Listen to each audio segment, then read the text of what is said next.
So welcome. Shall I start? Go on. We always do this, that we ask you one by one to present yourself. In 30 seconds, say what you do. And then later on, we do a questionnaire. One by one, you can ask your questions. And we hope that it's useful and that most of the questions are related so that the questions of other ones will also help you. So let's start with here. Lilia? Lilia, where are you from? Yes, my name is Lily. I'm Ukrainian, and actually started my master's degree at Tomorrow University of Applied Science. I'm studying sustainability, entrepreneurship, and technology. I'm very excited to be here in the community of like-minded people who care about society, planet, and our whole well-being. So thank you so much. Thank you for being here. And where are you from in Ukraine? Originally from Chernihiv, but I used to live in Bucha. It's not far from Kiev. Yeah, we've heard of Bucha. Wow. And now where are you studying? I'm studying at Tomorrow University of Applied Science. It is in association with Vienna University of Economics and Business. But where are you stationed? I mean, Where what? Where are you stationed? Where are you in which city are you studying? Oh, this is the online study right now. Okay, good. Okay. Nice to have you. Thank you. Katharina Schnetzer. Hello. Hello, so my name is Katharina Schnetzer and I'm studying at the University of Applied Science in Kempten, Germany. And I'm currently writing my bachelor thesis for my degree in industrial engineering at the Fraunhofer Umsicht Institute in Oberhausen, Germany. Herzlich willkommen, Katharina. Dankeschön. Frauke Kersten. Hello, my name is Frauke Kersten. I'm research manager at the University of Düsseldorf, Heinrich-Heine-Universität. And right now I'm teaching a course on sustainability in fashion. And you have a lot of my pupils here. And it's a very nice opportunity to learn more about sustainability and circular economy and so on. Fantastic. Nice. Welcome. If you want, we have slides of our presentation that we can share with you if that's necessary. So let us know. You have Lea's email address, I think. Yeah, best is to go to info@mudjeans.eu and they can send you something. And on our website, we also have a knowledge hub, and there you can find information as well. Thank you. Milika? Hi, my name is Milica. I'm from Serbia, but I live in Amsterdam and I study at the UvA. So I study communication science with a minor in sustainability, and currently we have a course for circular economy. So my group is doing a project on assessing a sector, and we chose the denim sector, and we will be comparing Mud Jeans to a bigger company, most likely Scotch and Soda. So this is why I'm here. I wanted to learn more about your business model, more than I already learned through your sustainability reports, of course, but also to ask some questions relevant to our research. Nice. Happy to have you. Alice. Yeah, hello. So my name is Alice. I'm Belgian, and I'm currently studying SEMS at LSM in Belgium. So I'm writing my thesis as well on circular economy in the fashion industry. And I wanted to know a bit more about the leasing model in the fashion industry. So that's why I'm here. Okay. Cool. Clara. Hello, I'm Clara. I'm 22 years old and I'm studying in Düsseldorf, and I'm part of Frauke's course concerning the fashion in the sustainability in the fashion industry. I finished my bachelor degrees this summer. I've studied cultural studies, social studies, and I would like to continue my master's degree next summer. And I would like to study something about sustainability. I'm not sure exactly in which part of sustainability, but I would like to study something with sustainability. Nice. Super good. I see just the name Zoom user. Yeah, that's the... Yeah, that's, I think you, yeah. Yeah, that's me. Well, I'm Rashi and I'm studying in Hereford University. I'm a PhD researcher here and I'm in my third year of PhD and I am doing a case study on mud jeans. So I have attended webinars before as well. So as I've progressed, I have some more things to find out, like some more questions to ask. So that's why I'm here. Thank you. Great. We should in general ask them for their result and their thesis to send it to us. Elsa? Hello, I'm Elsa. I'm also from Düsseldorf, from Frauke's Kurs, and I'm studying social science. And I'm very interested in fashion and sustainability. I also studied 2 semesters fashion design in Düsseldorf. Yeah, so I'm excited to hear what you tell us. Okay. Robin? Hello, we are Robin and Hugo from the Netherlands. We are students and currently working on a project about sustainable fashion. Okay. Felipe? Hello, I'm Felipe. I'm also from Düsseldorf and part of the course from Frauke.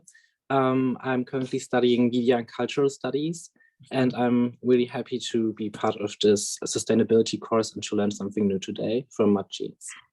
Okay. Nice to have you. Alida Neudeck. Yeah, hi. I'm also from the course. I'm also from Germany, Düsseldorf, and I'm also interested in the topic of sustainability, especially in the fashion industry, because it's a big theme and its concerns as well. Yeah. Nice. Danielle? Yeah, hi, I'm Danielle Ebers. I'm a scientific associate at the Heinrich Heine University, and I'm managing this seminar together with Frauke, and I'm very interested as well as in my researches in sustainability and diversity. So we are really happy to join this webinar today, and we have a lot of questions concerning your interesting concept. Nice. Diti? Yeah, hi, I'm Diti, and I study at Applied Science. I study at University of Applied Sciences in Dortmund, and I'm currently studying business administration and economics. So I'm writing my thesis currently as well, and my topic is sustainable business models in the fashion industry. So I'm very eager to know more about it. Thank you. Thank you. And lastly, Dana.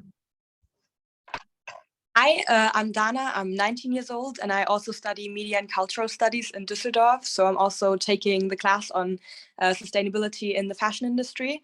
And I'm also just here to learn more about your concept, and I'm really excited to be here. Great. Yeah, I think then we can start with the first round of questions. Maybe we start in the same order. Excuses, because they're repairing the heating in our building, so there might be some noise.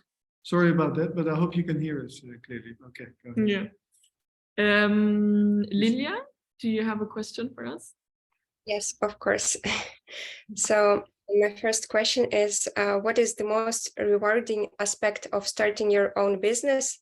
And what is your most satisfying entrepreneur moment so far? I think that's for you. Are mostly, yes, to Bert about his entrepreneurial experience. That's 3 questions in one. You're cheating, Lilia, but okay, never mind. The most rewarding is, wow, maybe freedom, but that's also limited because freedom is wide. You know, you're free, but you're still within boundaries of your financial capacities and your knowledge capacities, let's say. So that's what I feel very rewarding. And the second part was, sorry.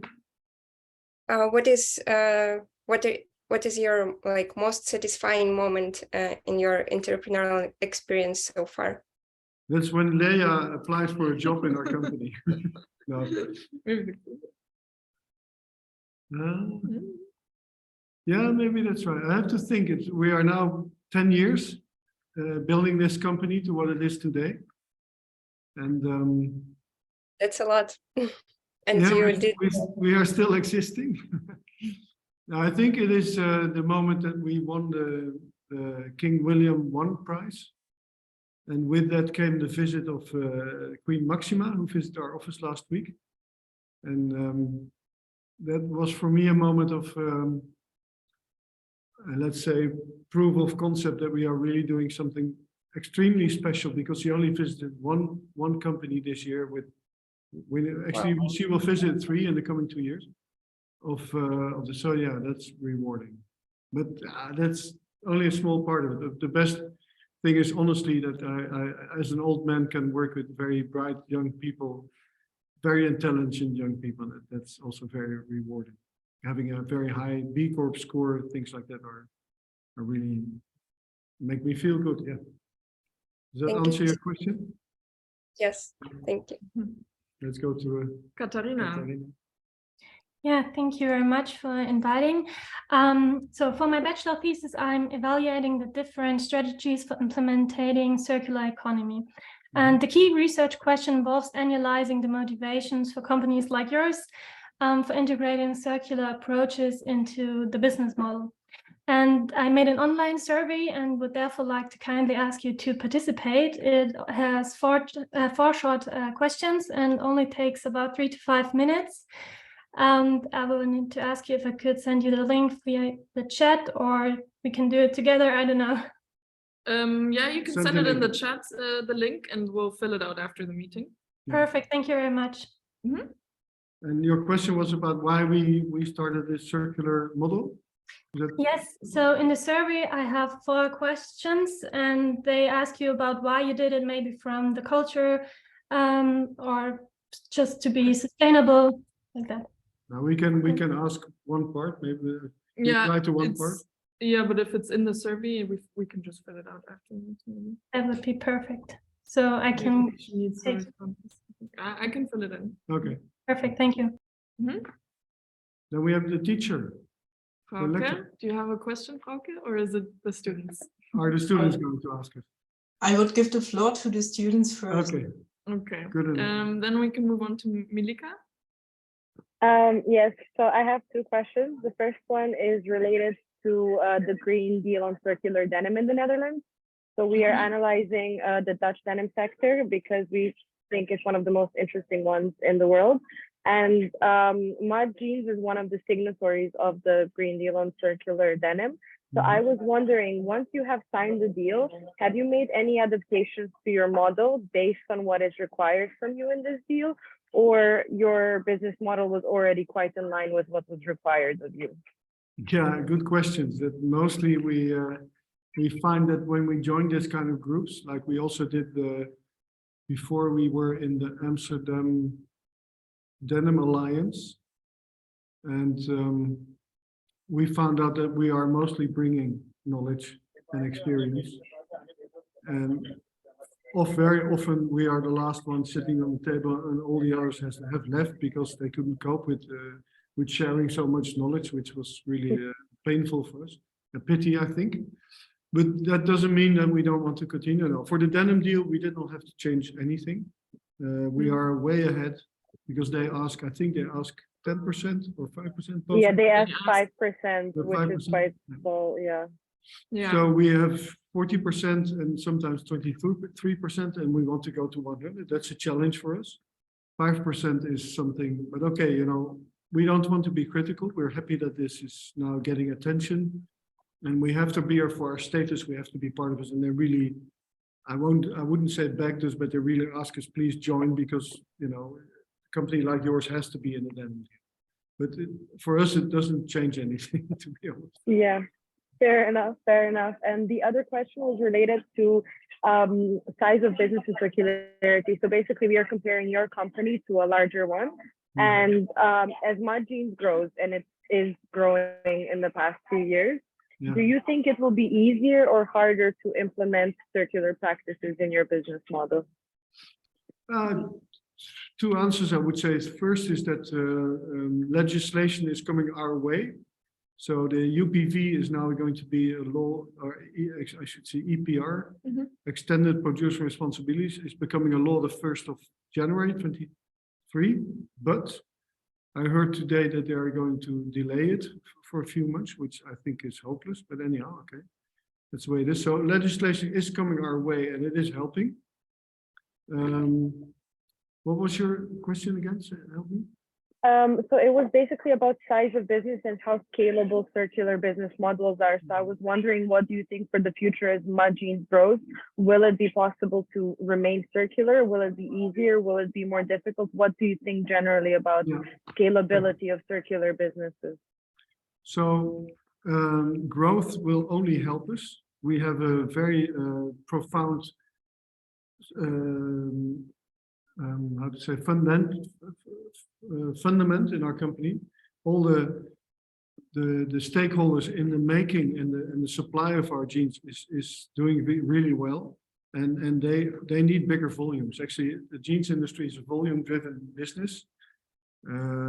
If we can order to our, if you take the part of the fabric supplier, if we can order, instead of the small 10,000 yards, 100,000 yards, everything becomes easier. The quality, the efficiency, the price, you know, we need volume. And we've just made a growth plan actually for the coming 3 years.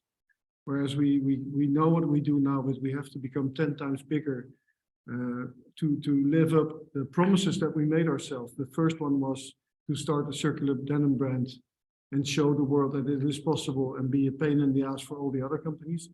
And the second is that we need volume to grow and to make more impact through growth. And I know growth is maybe a dirty word, but in our part, if the denim industry on its own won't grow so much, or it does maybe, but if our piece of the cake grows, then other companies hopefully will sell less dirty jeans. So yeah, growth is necessary, although growth within the boundaries of the planet. Thank you so much. Alice. Yes, so I was wondering why you decided to work with jeans in particular. And then also if you thought this kind of model of a leasing and renting model could be expanded on other fashion goods. You and me. Okay. Well, I started chose the jeans, so jeans is, first of all, everybody has jeans, so it's a huge item. Secondly, it's one of the most polluting fashion products with the dyeing and the cotton and the washing and everything. From the raw cotton to your covered is every stage is horrible. So there was a lot to win, I think, and also it's a huge market. And secondly, technically, the jeans yarn behaves itself very nice when you start recycling it, because it's a little bit of a thicker, rough yarn. And when you have recycled content, mechanically recycled content, it's a little bit rough also. So that helped a lot. And to go to other products, we are trying, but it's difficult. If you take, for instance, a T-shirt, and you put as much recycled yarn, don't use plastic. So if you start recycling PET bottles or anything, we don't want to do that, because we only want cellulose-based yarns. Plastic recycling is not good for clothing, and I'm very much opposed to that. Lea can explain why. But the cotton is difficult if you take thinner yarn. The mechanically recycled yarn is difficult to make thin and to use it into the circular denim machine, circular knitting machines. We are now looking into, maybe I should know, chemically recycled cotton, and also to mix both techniques. And maybe there might be a solution to start making yarns that will go through the circular machines, you know, the ones that have on top all this yarn coming in and then turn around. So Okay. it's a technical challenge, I would say. And did any customer already talked about that and that they were interested in other goods or? Yes, many. Okay, that was it. Thank you. Okay, thanks. We could start making t-shirts from organic cotton, but that doesn't feel like our mission. You know, we want to make the fashion circular, and we made heavy knitted things in Italy, but that wasn't a very spectacular sales driven. It didn't really work. But Okay. they were nice. They were actually made from 100% post-consumer waste recycled thicker. So the thicker yarns with the flat weave, you know, that does work. But sales-wise, it wasn't a super thing. Maybe the styling was wrong. I don't know. You've seen them, right? The poly and this. Yeah? Okay, Clara. Okay, so my question is, what were the biggest hurdles you had to overcome during the founding and development of Mud Jeans, and also its implementation? Well, when you start a company, any company, and this is even more difficult because we want to make it circular and do everything right. But if you start a company, you have to start from scratch. You don't have any orders, you don't have any buying. So the first 6 months, you're only spending money before you can send your first invoice, right? So that's hard. So you have to have capital upfront. You have to make a good plan. You have to, I was lucky because I had a little bit of investment, which I could do myself to overcome the first year or the first 2 years. But then it starts to become difficult because then you have to start looking for investors and see if people can help you grow the company, because it's a financial intensive business, because you have to buy first, you have to design first, you have to deliver the goods, you send your invoice, and customers pay later. So the bigger you grow, the bigger the gaps between buying and selling becomes, and it's a financial challenge. So finance is important, it's difficult. It wasn't difficult to find the right suppliers, or there's a lot of people with good ideas that want to do better. And it's difficult now to find a bigger share of customers group. You know, we don't have enough people buying our jeans and are willing to pay a little bit more to pay for a correctly made pair of jeans, which you can also send back to be recycled. That's the challenge of today, I would say. Okay, thank you. Rashi always had very difficult questions. Yeah. Hi. So the first question that I want to know is, like, from the brand perspective, do you consider any other brand as your competitor in the context of sustainable brand? And also, when you say environmental impact of the jeans is calculated compared to the industry standards, so what does it actually mean? Like the jeans which are made by any brand, or only who claim to be sustainable brands or circular brands? Yeah. So your first question was, do we see any competitor in terms of the level of sustainability, or just any sustainable competitor? No, in the same context of Mud Jeans, like denim sustainable brand, if you consider any other brand who's doing well in the circular design, like. Well, there was a bit of sad news recently. There was a company called Kings of Indigo, and they were another sustainable denim brand from the Netherlands.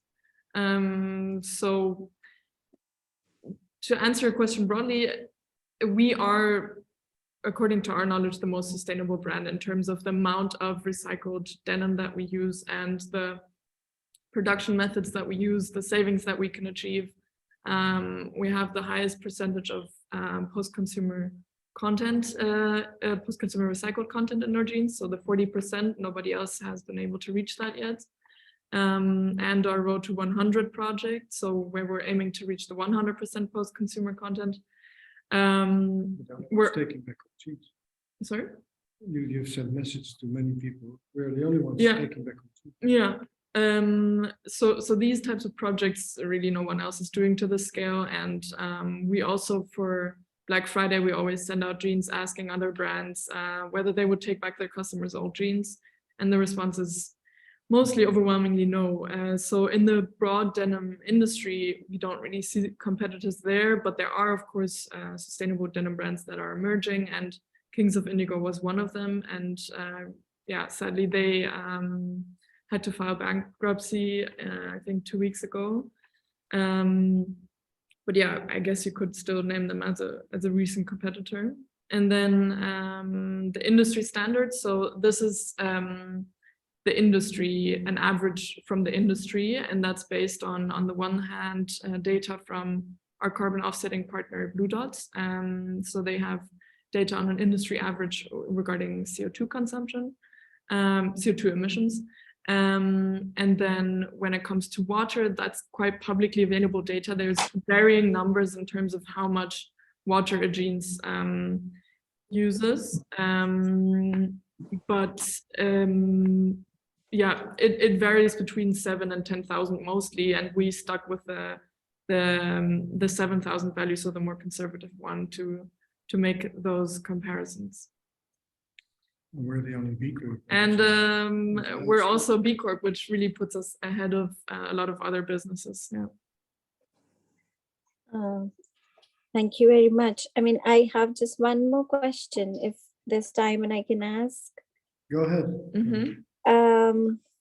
So like the mission of the company is for the fashion industry to be driven by circular production and consumption, conscious consumption. So conscious consumption, and then asking the customers to return, swap, or keep the jeans after 12 months of leasing period. So is there any thought process that has gone behind this to the leasing period 12 months? Because if jeans is made with good quality and then jeans can last up to like longer, much longer than 12 months. So is there any point, I mean, is there any time when customers can come back, as in after their leasing period finishes, and if they say they want to return the jeans or they want to swap the jeans? So are there any alternatives in place when it comes to those kind of situations? Yeah, it's a misunderstanding. You can keep your jeans as long as you want. You only pay for 12 months. So after that, if you don't want to swap, just keep them as long as you wish. If the moment comes that you repaired them 10 times or and that you really cannot wear them, then you can send them back to us. The idea why it's for 12 months is, like Bert said, then that's when the payment stops. So the idea behind it was really two things. On the one side, we wanted to ensure that whenever the customer doesn't wear the jeans anymore, and we really try to also convey that point what you said, that they should wear it as long as they want to. Of course, longer than 12 months is always the idea. So on the one side, the idea was that whenever the customers no longer wear it, we get the resources back. We see that there's this kind of different mindset if people lease the jeans, that they are more willing or they have it more in their minds to send the jeans back when they are no longer wearing it. Here you can really convey that message a lot better. So that's the one point, that we say whenever the customer doesn't want to wear it anymore, then we get the resources back. And the second point is that we want to make the jeans more accessible for a wider range of people. So we know that our jeans are not cheap. And if you do a payment over 12 months, the reason why it's 12 months is because then you can have the exact amount of the total price of the jeans spread over those 12 months. And then after that, your payment stops. So that's the main reasons behind that. But then if we get the jeans back, we also always check those jeans. And if they're still good enough to be worn, they form part of our vintage collection. And that's, for example, what we sell on Black Friday instead of selling new jeans. Thank you very much. Thanks a lot. Yeah. Elsa. Yes, your brand is so sustainable, and I asked myself, there are so many other denim brands who are a little bit sustainable or who have the God Siegel or something else, but why are they not on the same level as you? Is it so? Is the problem that not so many people buy sustainable jeans, or too expensive, or does other brands have not the same knowledge? Yeah, both. Okay. You already gave the answers. First of all, it's not easy to recycle denim. You have to do a lot of effort. You have to get back old jeans from your customers. And all these costs of logistics, of getting back old jeans, gathering together, send them to Valencia. Those are costs that we are making, but it's very difficult to put that on the sales side. So because we want to do it, we do it. And secondly, yeah, we've seen growth in the last 10 years, and people are more and more interested in sustainability, but not enough. You know, there's still so much offer of too cheap jeans that are made with filthy material by children slaves, with toxic dye stuff, you name it. It's still out there, and it's still not forbidden to sell jeans for 19 euro that are criminal jeans. So that's the market we are in. We can only be as transparent as we can be. We are radically transparent, and we ask you to challenge us if you still find things that we should do better, which I think we could.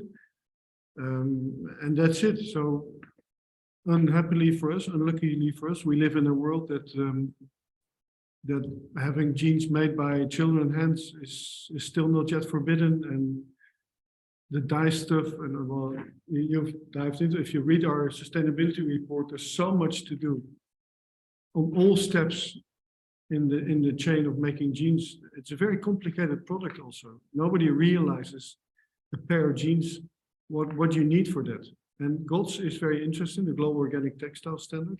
We like it a lot, and we use it also, but recently we found out that even GOTS is tricky, because I heard that twice the amount of GOTS cotton is sold for what really has been, how do you say that, approved?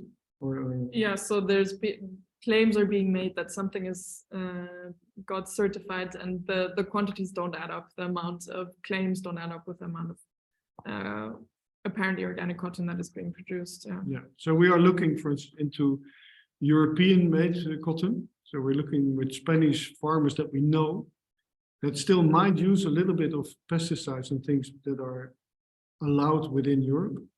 Maybe for us that will be better, because we can really see what's coming from where and that we use instead of GOTS. We're thinking of that. You know, to be more transparent and more, that we have more information of where our base materials are coming from.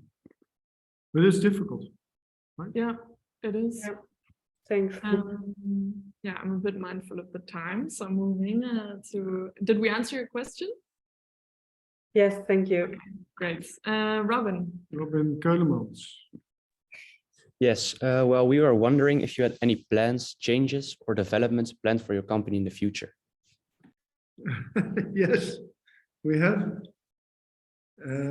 As for me, I started this company 10 years ago, and I think now it's time, with the growth we've been doing, with the skills I have and the knowledge I have, I could bring it this far, but I think now we need to become 10 times bigger.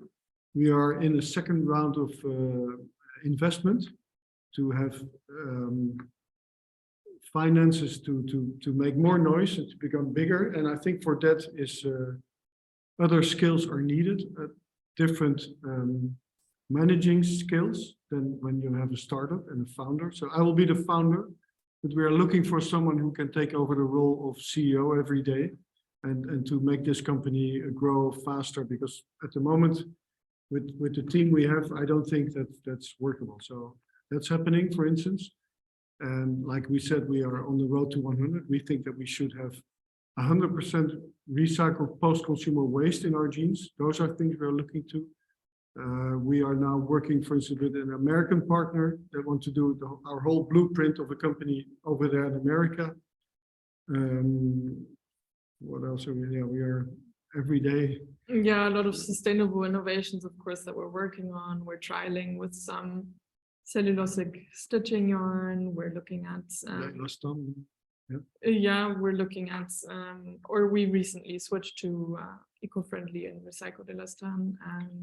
The buttons we use are yeah, but even with what we want to change in the future, we want to have a better button recycling project, things like that. So a lot of sustainable innovations that are constantly coming up. We also just launched a partnership with TextTracer that we want to develop further, where we have a QR code on the product and you can see the whole product journey and impact. Yeah. Thank you. Okay. That's a lot, right? Yeah. Felipe. Delgado Lima.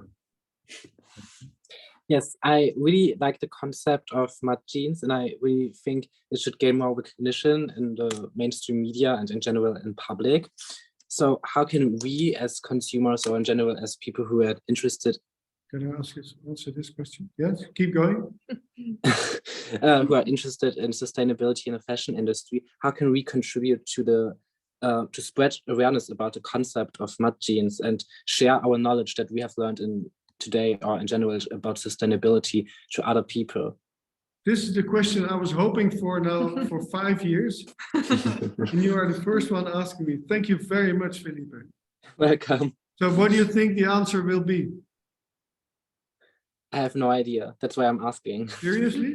You have no idea? I think there's no answer because it's a really difficult question. No, it's a very easy question. And it's a very easy answer.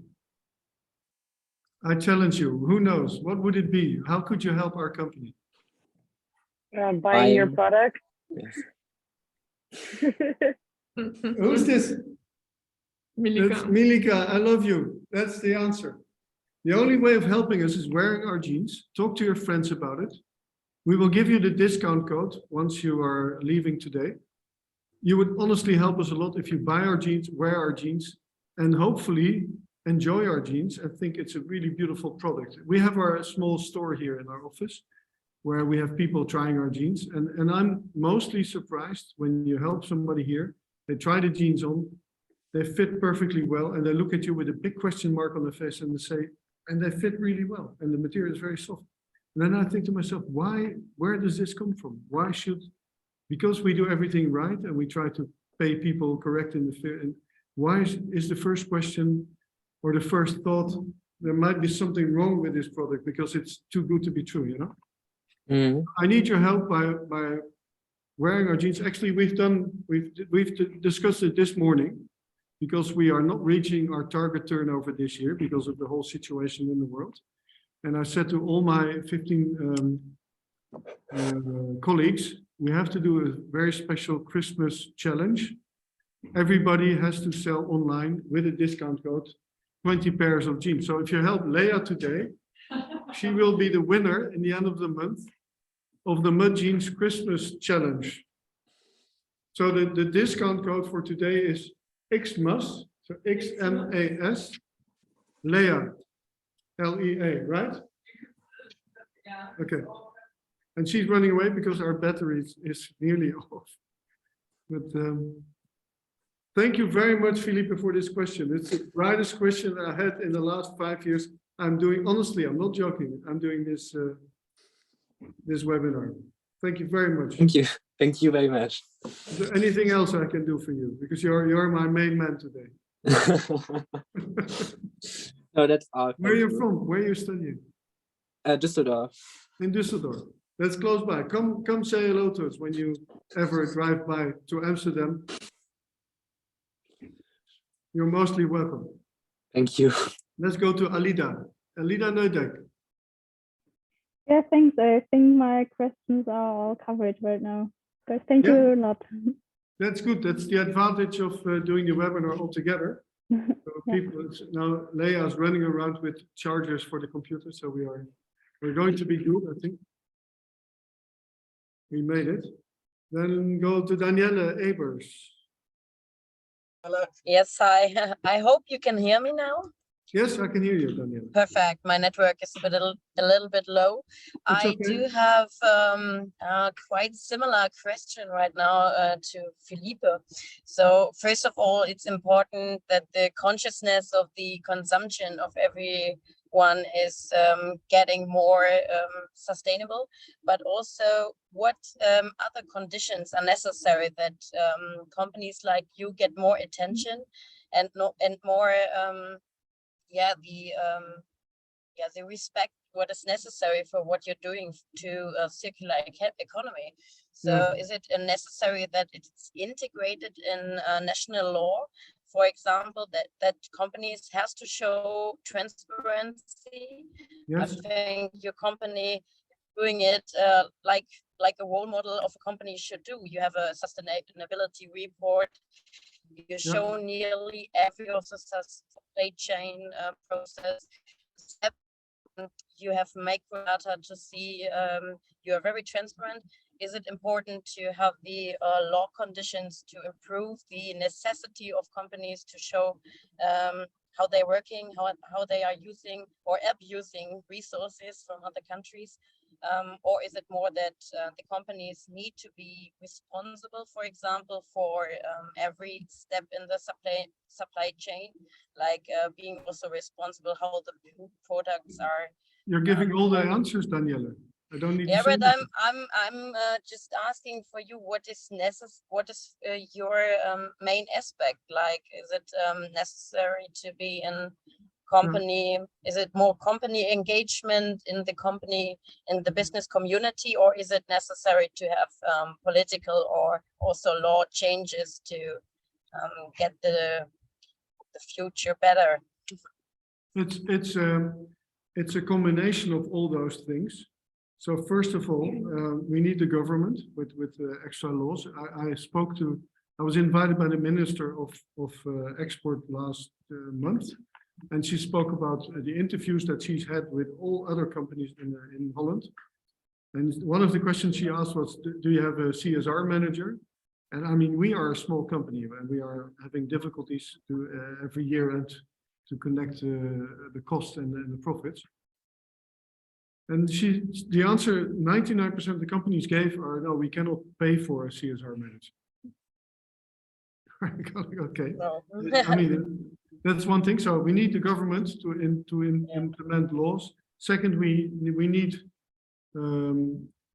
need consumers to start realizing that every dollar or every euro they spend, it's a vote, it's a choice.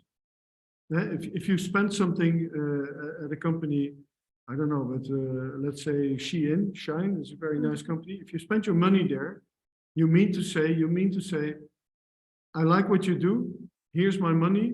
Keep going what you're doing because I like it very much. And that you have to realize as a consumer is what you are doing. And thirdly, of course, you need companies to give the offer to you as a consumer to give option to better products. I mean, if you cannot buy better products as a consumer, if there's no availability, there's no offer, then of course it's a very difficult choice. So all those things are necessary. Does that answer your question? Yes, perfect. Also on different levels, like individual level where there's a change necessary, and also on the other system levels.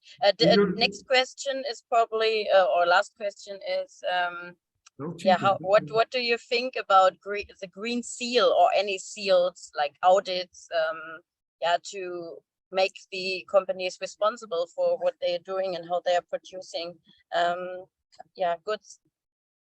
Yeah, we don't like too much certifications. We are a B Corp, like we said.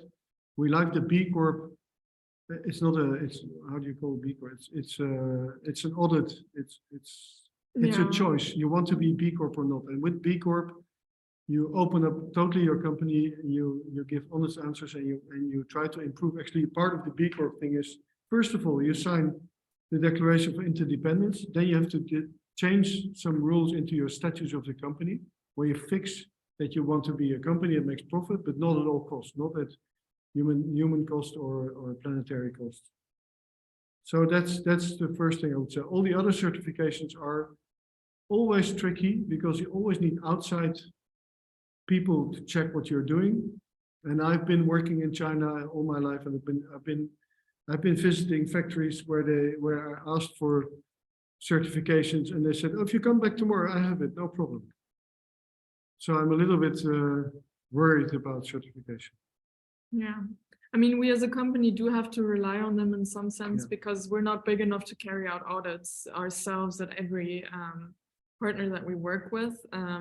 So it's tricky. Like Bert said, we do take them with some caution, of course, and we're aware that there's not really a perfect certificate, and there needs to be, at least in my opinion, a bit more, not a bit more, a lot more alignment. But then again, when it comes to certain labels that then the government or the EU sets up, also a tricky topic. There will be the product environmental footprint from the EU, and also this is getting a lot of criticism because it's not holistic enough. So overall, it's a really, really tricky topic. The way we approach it is we say, okay, for certain things we do rely on them, but the most important thing to us is to have the knowledge of our whole supply chain, know what is going on as much as we possibly can, and be transparent about what we do. And then we hope that customers don't have to rely on the certificate, but they can see what we do, how we do it. And yeah, that's kind of the problem with a lot of big brands, right? They won't give you the transparency at all, but they will just give you some certificate. But we want to kind of go that step further and say, we do have some certificates, but we don't want you to just rely on those. Yeah. Yeah, thank you very much. We also tried to criticize and to look behind those certificates and prefer models like you have, like concepts like you have. Thank you very much. Yeah, you're welcome. Alida. Alida Noitek. Yeah, I'm good. Thank you. Sorry. Dita Shah. Do you not have a question? Okay. DT then, yeah. Yeah, hi, am I audible? Yeah. Okay, great. Right, so I have a question regarding my thesis, and I'm performing a SWOT analysis on circular business models. So obviously I would like to know which strengths, barriers and weaknesses, or well, strengths, barriers and challenges your circular business model faces or achieves. Strengths, values and challenges. No, strengths, barriers and challenges. Oh, strengths, barriers. Yeah. And challenges. Okay. Yeah. Strengths. I think one thing that I can think of from the top of my head is definitely we have a short and transparent supply chain. We know our supply chain partners. We're in close contact with them. This really helps with trust. This helps with an efficient supply chain, and it helps with innovation because we can really get things done quickly and in a trusting way.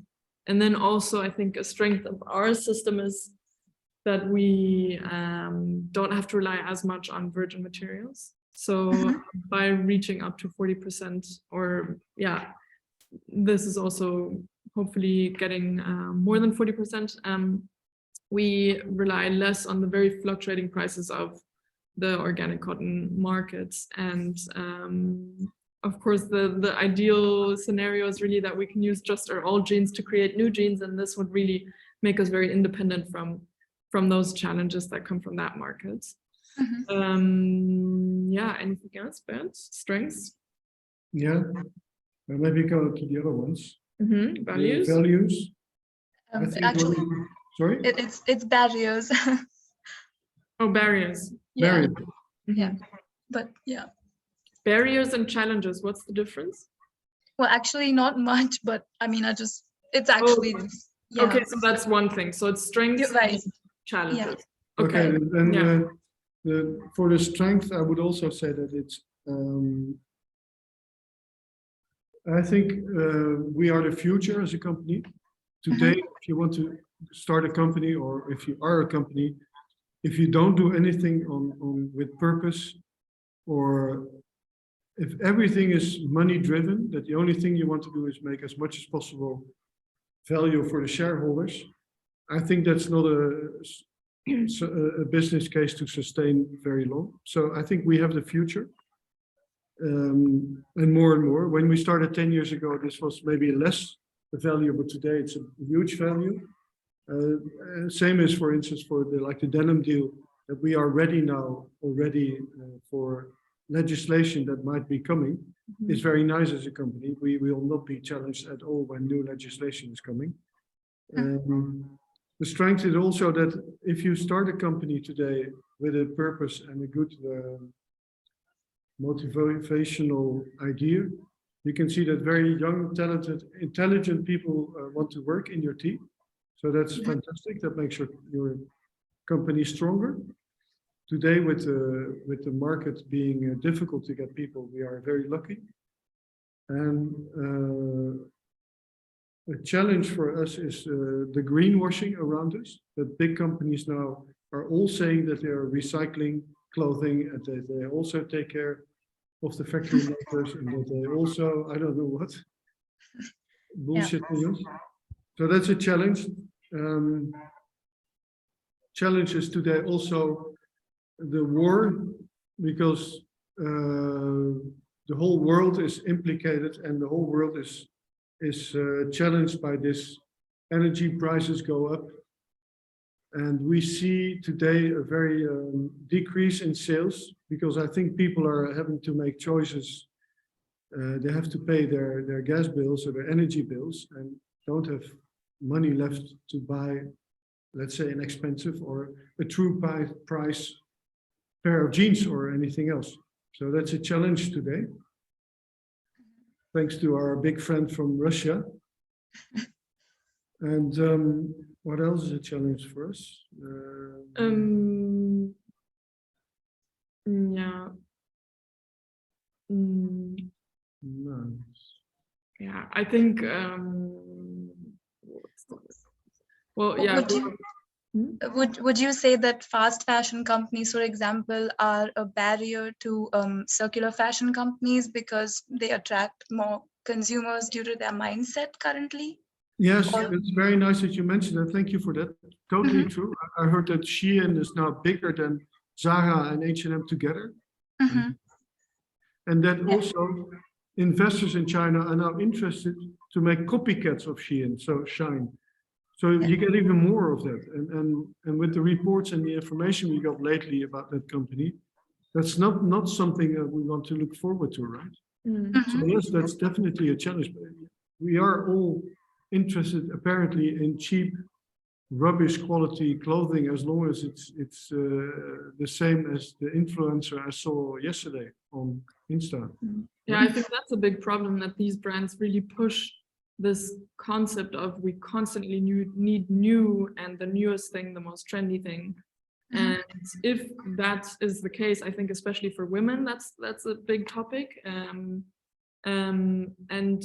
if you have that mindset, there's no way that you can buy truly priced and more sustainable products if you have to keep up with every trend, because you just simply cannot afford to buy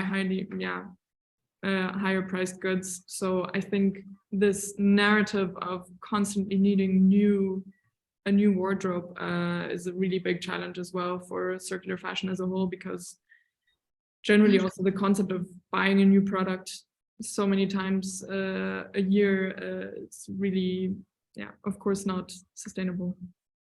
Okay, yeah, that was it. Thank you very much. Yeah, thanks. Dana. Yes, thank you. My main question about the applicability of your business model to other items has already been answered and asked, but I was also wondering about this meeting basically that you're doing today. Like, I think it's very cool that you're actually taking the time so frequently to talk to, young students and maybe possible new customers. And I was just wondering, what is it that maybe you take away from this? Because for us, it's obviously very helpful and we learn a lot and it's a really cool opportunity. but is there something that you as a company have also, managed to maybe implement, like any criticism that has maybe been brought up or anything like that? Yeah. I think definitely it's very valuable for us to speak to students that go into this topic, because they're really the most challenging and the most detailed questions come. And sometimes we really get reminded of something that we have not thought about yet, or not thought about enough yet. So it keeps us, what's the word? It just keeps us on track of what's important at the moment, and we see which topics become more relevant and not. And so I think keeping up with what becomes relevant and getting challenging questions, those things are really advantages for us. Yeah. Yeah, and also that over the years that we had a lot of interns in our company. Some of them came also from these webinars. We met a few of those students also at the fairs that we are going. We also realized that some of you are becoming customers and are also influencing your parents. So of course, we also look at the positive side of this. But mainly, honestly, we are very happy to see, because sometimes you get a little bit depressed when you see sales are going down. You think, come on, we're doing something great. We're making beautiful jeans. Why is not everybody buying it? So it's also good to have this positive boost of young people wanting to listen to us and are honestly intrinsically interested in what we are doing. So that's a good feeling. Thank you. That's good to hear. Thank you for taking the time once again. You're welcome. You're My welcome. pleasure. Are there any more urgent questions from anyone? Yeah, some of them should have a question. Next. Can I ask the last one? Yes. Yes, Yeah. of course. Bert, how did you build your team at the start, and how do you keep your team motivated? You already mentioned today about the importance of motivation. Yeah. And it helps you to attract young, intelligent people to your team. It's not difficult to motivate them. That's all happens because that's why they joined the company. And how did we form the team? It was a little bit of luck. The first, our marketing manager, to give you an example, she joined the company 9 years ago, I think. She saw me speak. I started this company myself, and I thought we have to get back old cotton, so let's try to implement a Lea jeans system, which I was very lucky because it never happened before in the jeans industry. And the whole world, the whole press tumbled over me to ask questions. They thought it was a great idea. The idea of circularity was completely new then, and we had Airbnb and Uber, all the sharing economy started. So it was right, it was a lucky shot right in the middle of what was happening at that time. And this, I was invited as a speaker on some sort of an evening with all kind of, interesting topics. And I was able to speak there, and one of the people in the crowd came to me afterwards and she said, Mr. Van Son, that's really a very nice story, but can be much better. You are not telling it the right way, and I will come and work for you. And I said, no, that's not possible because I cannot pay you a salary. And she said, well, anyhow, you'll hear from me. So she resigned her job and she started Hyper Island course. That's for marketing course for social media. They said, I will do an internship with you and then we'll see after that. So now she's one of the shareholders and the main brand builder and the driving force behind the whole social media campaigns and everything. So, you're also, because you're doing something different, apparently, I didn't know this before, but it attracts people that want to join this adventure. And the same happened, I think 2 years later when Dion and Petra joined. Dion had been for 10 years the buying manager at G-Star. So he was used to buy millions of jeans. And he said to G-Star, I have this idea of recycling and then they said, no, go away with your recycling, it's stupid. So he joined our company with a whole thing that was already ready. We could start immediately with the Spanish supplier of recycled yarn, and we could improve it. And he's a absolute specialist in denim. I mean, it's somebody with such an experience. He's also a shareholder now. He invested also money in the company. So little by little, the team grew like this. And then Linda came. So yeah, people were interns at our company, people from stores, people, I don't know. How did we find Lea? Also, I was also an intern. Started as an intern. I think a lot of people start as an intern and then stay on. Yeah. And the funny thing now is today that we see big companies picking young, talented people from our company, which I see as it's okay. It's a compliment that these huge company, and it's easy to get people away because she doesn't earn a very good salary, my poor Lea. So, so but yeah, it's good to see. I hope that what we educated them, that they can use it in bigger companies and make the bigger companies start turning around and do things better. And make their impact further. Yeah, exactly. Thank you so much. Thank you. Frauke, I saw that your hand was raised. I would like another question. So you address sustainability in a very comprehensive and very impressive approach. So where would be room for further improvement? For example, I was thinking about your return rates of misorders, or in direction of personalized fitting, or in expanding in the workwear sector, because last week we had someone from an NGO telling us that the biggest leverage would be address the procurement departments of the. True, that's a very good idea, and we are working on that. We are working with in Holland a company that picks up garbage. Mm-hmm. They want to give their garbage back in a product, and they do it already with plastics and other things and wood. And now they want to do also textiles, but textiles is very complicated. But we are, yes, you're right. We are getting into workwear, although this is a very specialist market. You have to keep huge stocks in all sizes. And this is one of the challenges. And the second is mostly workwear has polyester or Kevlar or something strength in it, which we don't want to do. We want to keep it pure cotton or a little bit of elastan, but not too much. And for instance, you also need specialists that are fire retardant, things like that. You need to put chemicals there. So we are looking at it. The simpler things that we can do, for instance, for the greenkeepers, things like that, it should be very easy. So yes, it's totally true what you're saying about workwear.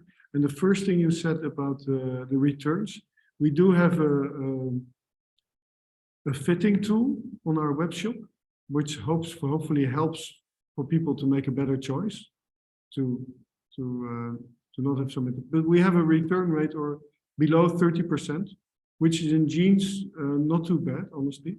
We did work a few seasons with Zalando. There we had 70% of return rate. So we've improved also our measurements. We are improving every season. We held fit evenings in our office where we asked 20 people from different backgrounds, youngsters, old, everything, to give remarks on our jeans and our fittings. So the return rates are, it's part of online business, and that's why we are also looking for more shops to carry our jeans.